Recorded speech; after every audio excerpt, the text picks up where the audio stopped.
Les quartiles. Les quartiles. Les quartiles sont trois valeurs qui séparent une distribution ordonnée en quatre groupes équipotents. Équipotents, ça veut dire égaux, qui ont le même nombre de données. Ils sont notés Q1, Q2, Q3. Dans quartile, on l'entend quart. Donc, les quartiles séparent vraiment une distribution en quatre parties. Donc, il y a trois séparateurs pour séparer en quatre parties égaux. Alors, pour faire ça, on sépare notre distribution d'abord en deux. Et ensuite, chaque demi, on la sépare à nouveau en deux. On va faire un exemple un peu plus tard. Donc, dans quartile, il faut retenir qu'on sépare la distribution en quatre parties égales. Ça veut dire que dans chacun des quartiles, il va y avoir 25% de la distribution puisqu'il y a quatre parties.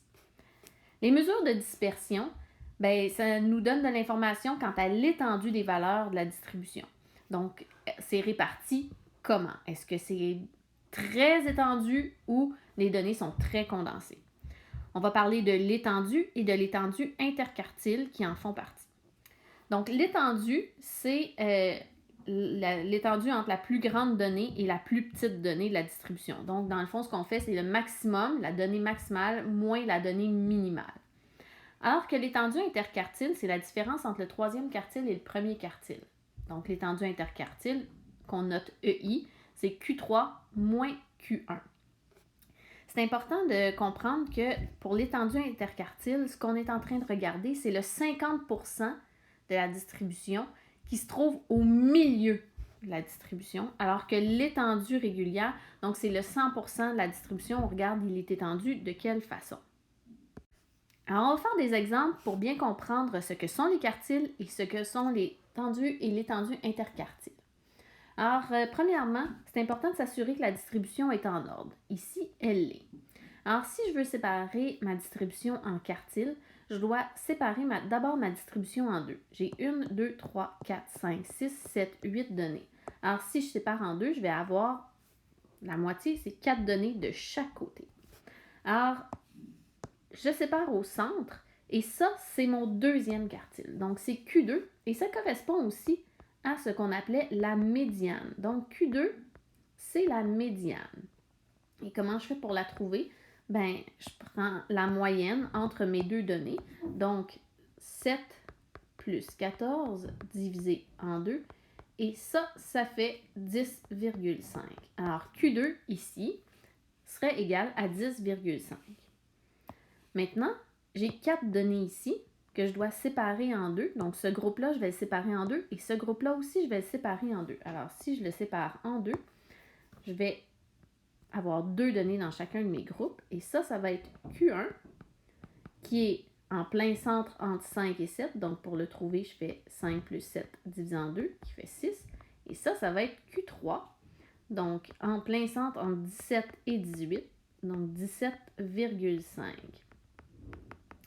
Alors, j'ai 4 groupes contenant chacun 2 données. Donc, Q1, c'est mon premier séparateur, Q2, mon deuxième séparateur, Q3, mon troisième séparateur. On va parler de ce premier quartile, ce deuxième quartile, ce troisième quartile et ce quatrième quartile. Il y a 25% des données dans chacun des groupes. Ma donnée minimale, c'est celle-là ici. Ça, c'est mon minimum.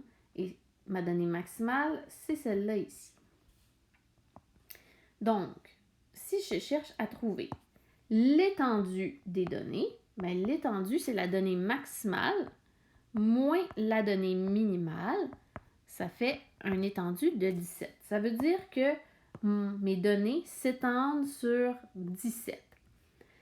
Et l'étendue interquartile, ça se trouve à être le 50% qui est au centre de la distribution. Il est étendu sur quelle distance? L'étendue interquartile, c'est Q3 moins Q1, donc 17,5 moins 6, et ça fait 11,5. Donc, pour trouver les quartiles, comment on fait? On sépare d'abord notre distribution en deux. Donc, on trouve la médiane et pour chacun des groupes qui sont formés, donc il y a 2 groupes qui sont formés, on va trouver la médiane de ces groupes-là.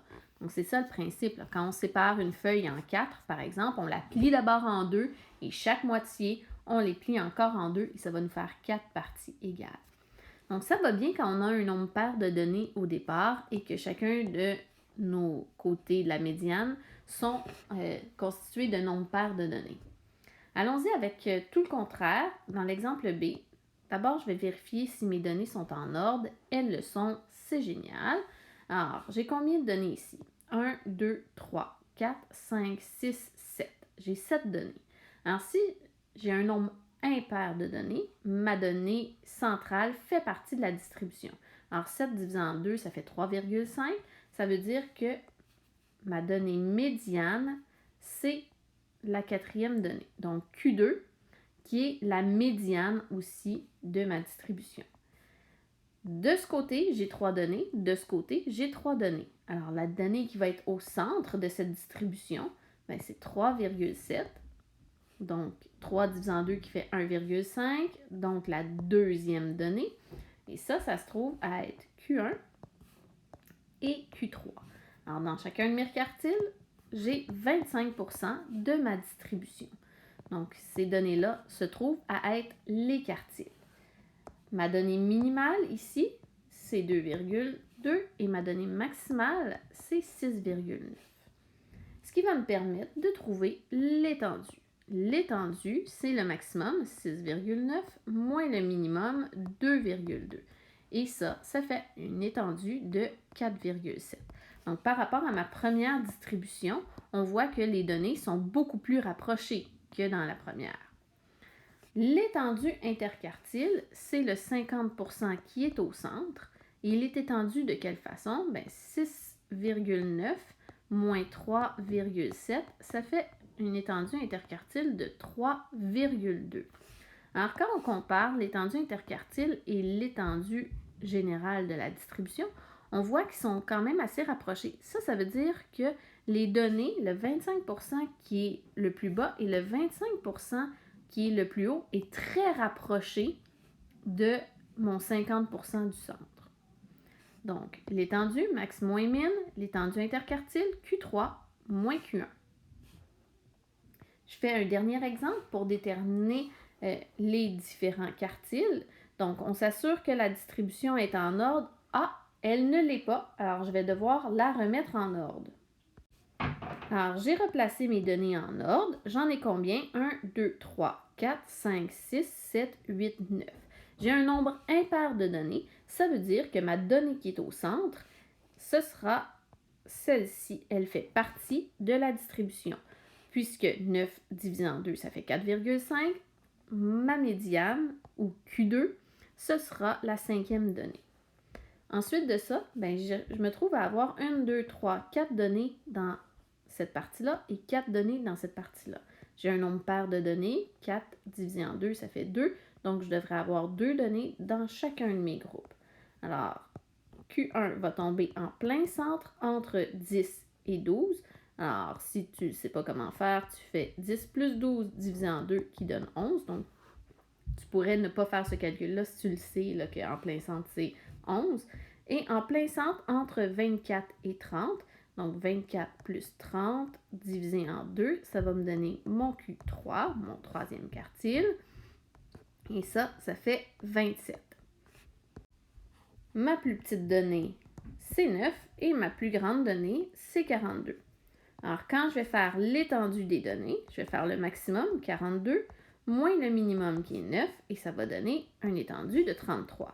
Et l'étendue interquartile, c'est le Q3 qui est 27, moins Q1 qui est 11, et ça va donner une étendue interquartile de 16.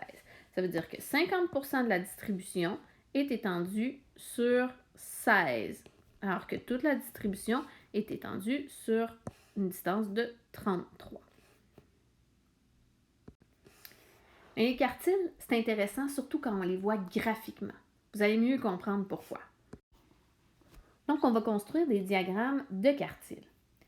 Les diagrammes construits à partir des 3 quartiles, du minimum et du maximum d'une distribution, on appelle ça des diagrammes de quartiles. Il y en a certains qui appellent ça aussi des boîtes à moustaches. Vous allez voir pourquoi avec le dessin. Chaque section représente 25% des données. On en a parlé tout à l'heure. Donc, il y a 25% des données qui se retrouvent dans chacun des quartiles, mais on va mieux le voir dans le graphique. Plus une section est grande, plus les données sont dispersées dans cette section.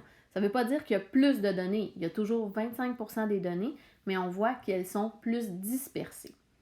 Ce diagramme permet de voir rapidement la dispersion des données d'une distribution et facilite aussi la comparaison entre deux distributions de données de même étendue. Alors, vous allez en comparer, puis vous allez voir qu'on peut mieux voir où se trouvent les données quand on les voit graphiquement. Alors, ce que vous avez ici, c'est un diagramme de quartile. Vous comprenez pourquoi on l'appelle la boîte à moustache dans certains cas. Dans chacune des sections, il y a 25% des données. Pourtant, les sections ne sont pas de même longueur.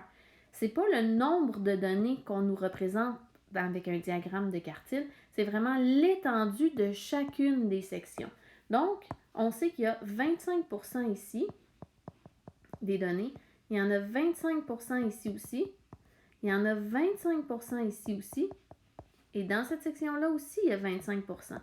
Même si cette section est plus petite, il y a le même nombre de données que dans celle-là. C'est juste que dans cette section-là, les données sont plus rapprochées, alors que celles-ci, elles sont plus éloignées.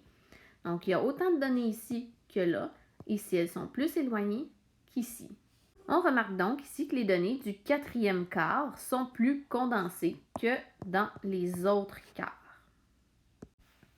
Comment est-ce qu'on construit un diagramme de quartile? Avec une distribution, il faut s'assurer d'abord qu'elle est en ordre. Ensuite, on va trouver les trois quartiles, donc les trois séparations, comme on l'a fait précédemment. Alors, on va regarder, on a combien de données? 1, 2, 3, 4, 5, 6, 7, 8, 9, 10, 11, 12, 13, 14, 15, 16, 17 données. Ça veut dire que j'ai un nombre impair de données. Mon deuxième quartile, ou ma médiane, fait partie de la distribution. 17 divisé en 2, ça fait 8,5. Ce sera donc la 9e donnée qui sera ma médiane ou mon Q2. 1, 2, 3, 4, 5, 6, 7, 8, 9. Alors, 75, c'est Q2 ou ma médiane.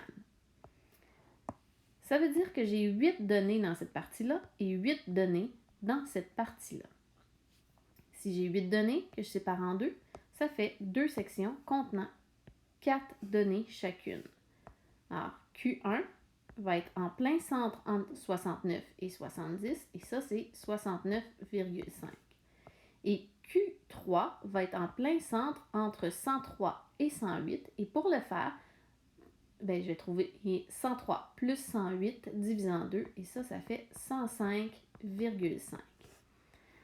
Mon minimum, c'est 62, et mon maximum, c'est 120.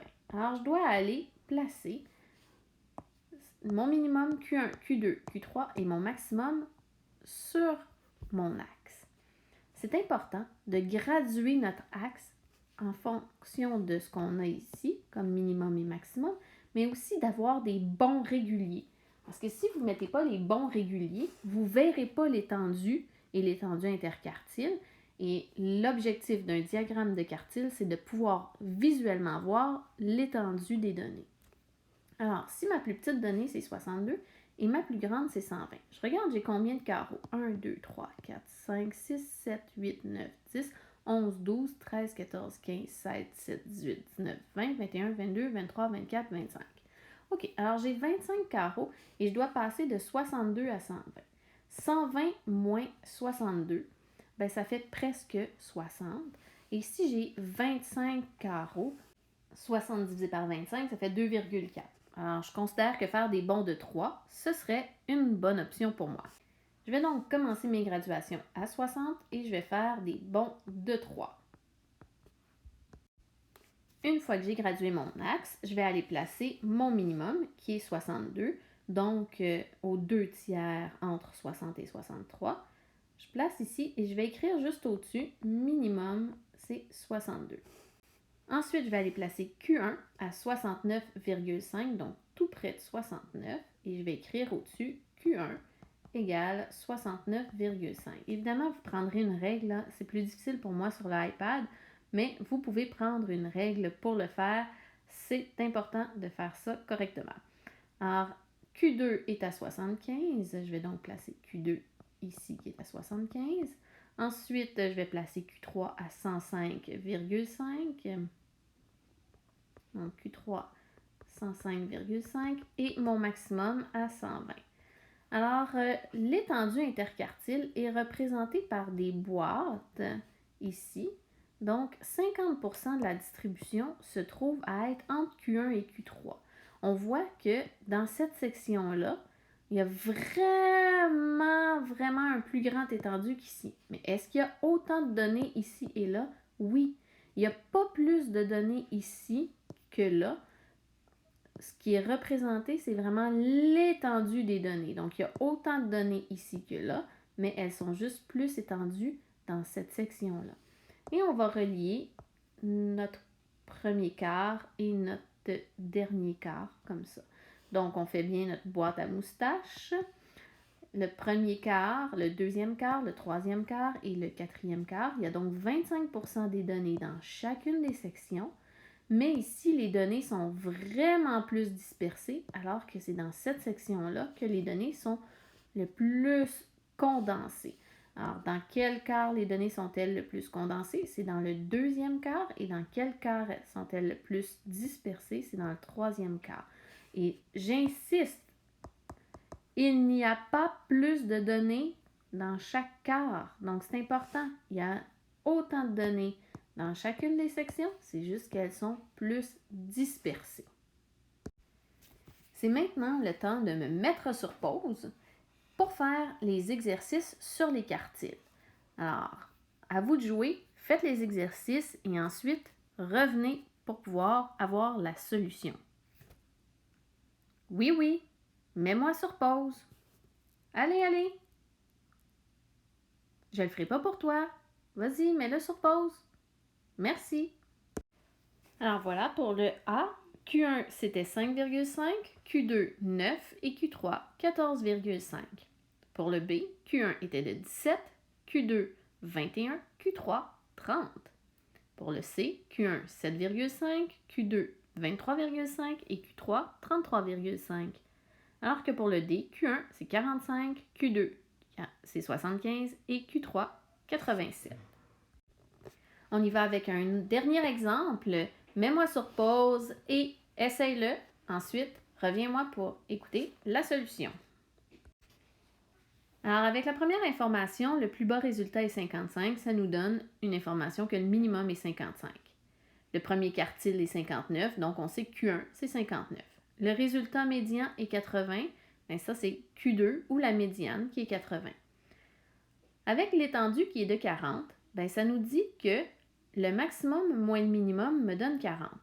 Donc, si je prends mon minimum et que j'ai un étendu de 40, je fais plus 40 à 55, ça va me donner mon maximum qui est 95. Et sachant que l'étendue interquartile est de 27, bien, ça veut dire que Q1 plus 27 va me donner Q3 qui est de 86. Et c'est comme ça que j'ai pu tracer mon diagramme de quartile. Et encore une fois, j'insiste sur le fait qu'il y a 25% des données ici, 25% ici, 25% ici et 25% ici. Donc, il n'y a pas plus de données dans notre deuxième quart. C'est juste que les données, elles sont plus étendues. Voilà. On est prêt à aller faire des exercices.